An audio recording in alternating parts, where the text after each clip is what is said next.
how's it going, guys? My name is Zach with the Movie Castle, and today we're going to be taking a look at Anneliese, the Exorcist Tapes. This is from 2011 and was put out by the Asylum.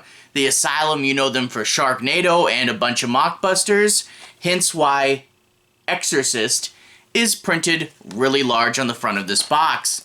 This is directed by Jude Prest, stars Nikki Muller, Cofer, Robert Shampain, and Yaz Canli. Now, I have the version that lists this as Anneliese, the Exorcist Tapes.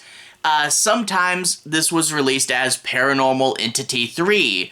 Basically, way back, a few years before this was made, the Asylum produced Paranormal Entity, a mockbuster of paranormal activity, and they would take 3 of their other found footage films and occasionally release them under sequel names to Paranormal Entity. So before this, we had 8213 Gacy House, which was released as Paranormal Entity 2 sometimes.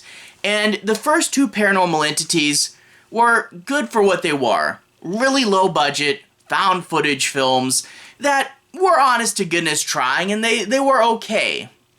They definitely had faults, but for as low budget as they were totally fine, and I really did like a lot of them. This is definitely a step down. And yeah, there are a few reasons for that. This film never really felt honest, and it also was way too much of a mockbuster for The Exorcist. Let me elaborate on those 2 things. Feeling honest, this is based on a true story.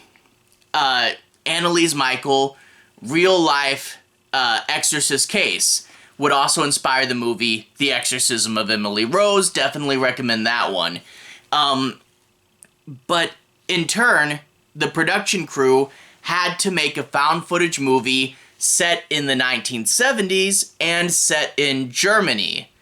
They never pulled this off. The actors felt like local community theater actors doing 70s German people. They never really felt super authentic.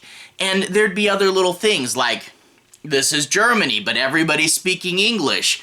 And when the possessed girl speaks English, everybody freaks out because she can speak English, even though almost every other person in this film is. And then you get the whole thing with the film. You know, it's a period piece. Film is expensive. They're filming a ton of stuff, and also it doesn't really look like old-timey film. The main camera, it's a squarer aspect ratio, and they've made it a little bit softer.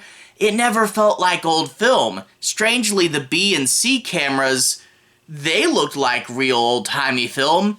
I don't know why we messed up on the main camera. So this movie never felt honest. It never felt like real footage from it never felt like we're in the 1970s. It never felt like we were in Germany. So right off the bat, if it doesn't feel real, the found footage doesn't work. It's supposed to feel real if you're found footage.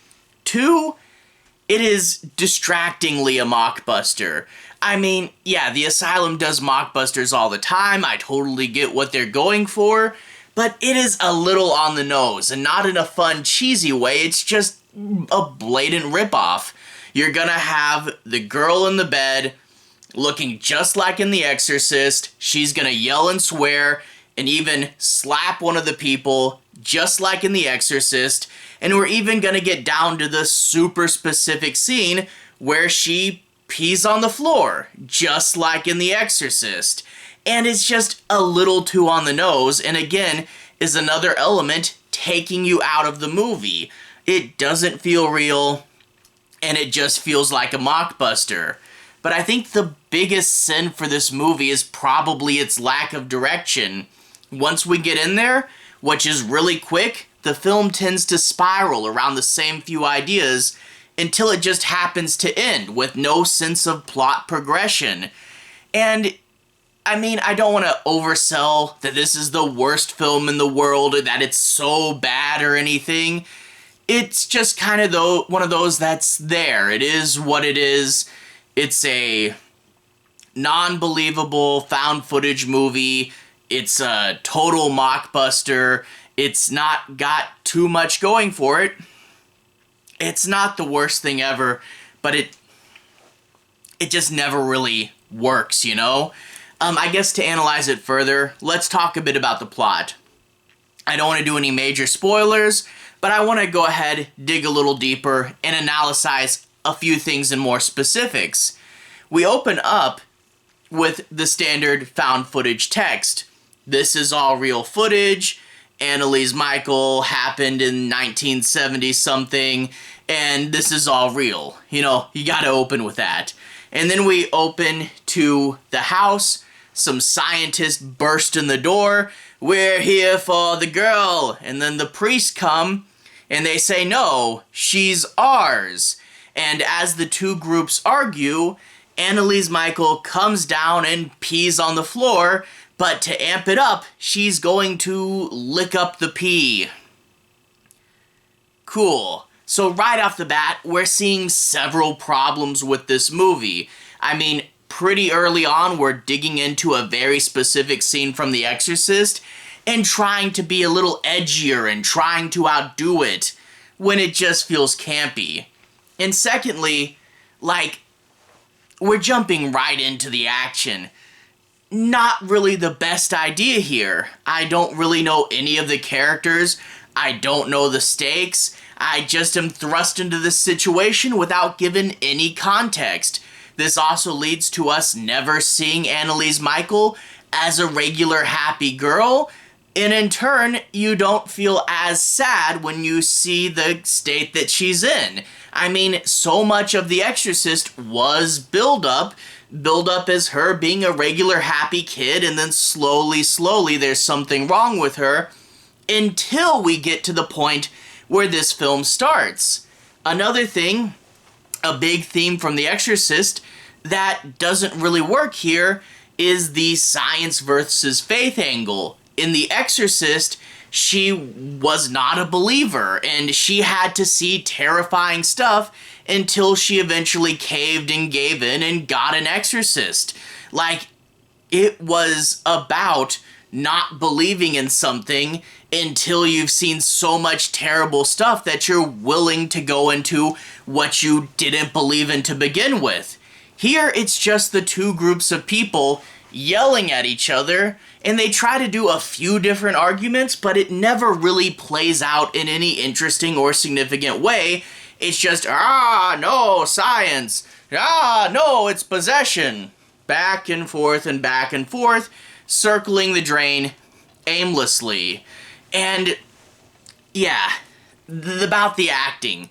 I feel like, Paranormal Activity famously didn't have a script, but a list of talking points, and I think they were probably trying to do that here. The thing is, Paranormal Activity had much better actors that could do the improv.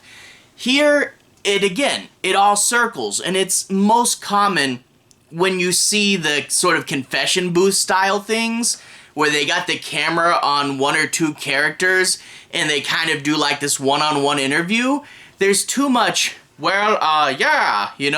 too much where you can tell they're improving, and some of that does feel like naturalistic speech, but it really is too much of, the director didn't give me enough of a script, so let me think of something on the spot, and so many points that are just half thought out and not made clear enough.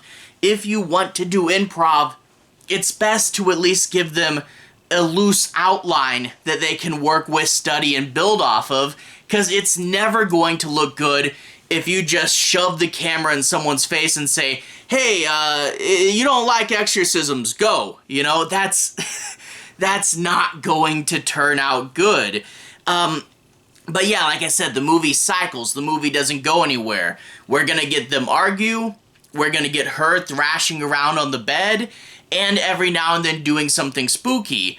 And I think the actress that plays the possessed girl does her part good enough, but really, with no before and just seeing the after, and not really giving her anything to do, she makes her creepy faces, and it looks cool enough, but yeah, it's how long can we watch her thrash around on the bed? Only so long. And also, there's this weird thing, the actual exorcism, we don't have any legitimate video of it, but we do have audio recordings. And the audio recordings, I think they legitimately use them in this movie, but way too long. Like, it feels like padding, even though this movie didn't really need padding. It's long enough.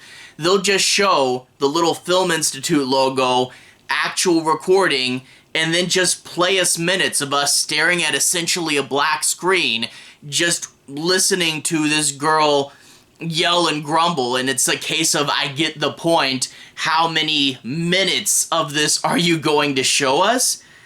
It's not great. Now, one thing people have said with this movie is a question of respect. This is an actual girl who really did suffer. Can we make a movie about this? And this is something that I've always been a little bit lenient on. I feel that recontextualing the past through fiction, being able to kind of look back and see and process what we did, even if it's sometimes processing by drawing over it with crayons, it's a very natural and humanistic way to understand the world around us, so I never did mind films based on a true story, even if they weren't super accurate. But yeah, this isn't the most respectful. I mean, at one point in the movie, the girl rips her shirt off, and I'm like, that's a real person that suffered, and now we're doing a topless scene. And there's also, like, a few people get killed by her in this movie, and I don't think that happened in real life, so you're just making her a murderer as well? That's just not great. Overall, this is a production that was too rushed. They didn't nail their atmosphere. They didn't give them a proper script, it looked like. It's just, you rush in, and you can see all the flaws. This could have been good. This could have been a good idea. If it were me, I would have said, okay, the main camera guy is your main character, because he's the outsider. You can say he's filming a few extra stuff for his family at home, and that would give us some time earlier on alone with him in the movie, and that wouldn't rush things. And then linger on it being a strange world, you know? Don't rush in and have so much we're gonna just jump and yell at each other and have the ghost run around and be scary so often and so quick. Look at The Last Exorcism. That had so many good, slow, and atmospheric shots that really would have worked for this movie. Make it the fact that you're a stranger in a new place, and that you're in Germany and you're uncomfortable with it, and don't just constantly have us in the bedroom. Make that a place where we dread and don't want to go. Overall, don't rush into arguing. Don't rush into over-the-top scares. Make it more personal. Give the actors more of a script to work with. And this could have been a fun movie. But as it stands, rushed is rushed and unbelievable and too much of a mockbuster.